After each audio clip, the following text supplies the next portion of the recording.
This variation of a hip shift for getting a little bit of release through the obturator internus and those deep hip external rotators.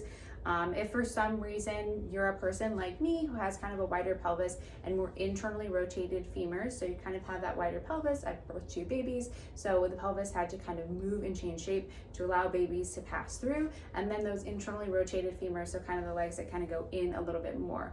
You might be someone who, when you squeeze a yoga block or a Pilates ball, you get kind of like this almost discomfort in the pelvis or in the hips because you're already in that internally rotated position, and so you kind of reach your end range.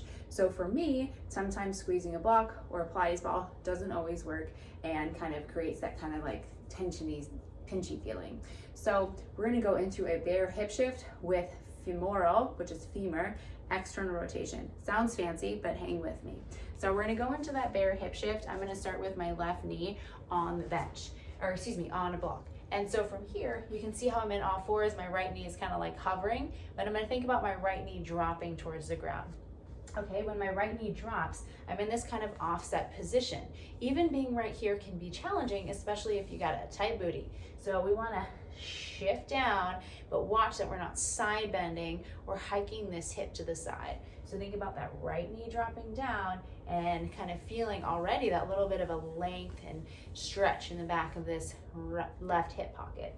From here, gonna stay nice and rooted through my left knee. I'm gonna think about swiveling my left knee out to the side, kind of like I'm wanting to go into pigeon, but I don't quite get all the way there. And I'm gonna maintain that right knee shifted down. Put my hands down for support, play around with my knee position, and I'm gonna shift back into this left hip and feel that nice release in the back of this left hip pocket. So this is your bare hip shift. We're adding that femoral, that femur external rotation, which is essentially what we're doing with that swivel. So if you're someone who gets that pinchiness in the front of the hips, or squeezing a Pilates ball or yoga block doesn't feel good, and you have a tight obturator or tight external rotators, you might want to think about adding this to just get a little release through the backside. And just to play around with it, you can see what happens when you remove the block and just do the swivel and right hip down.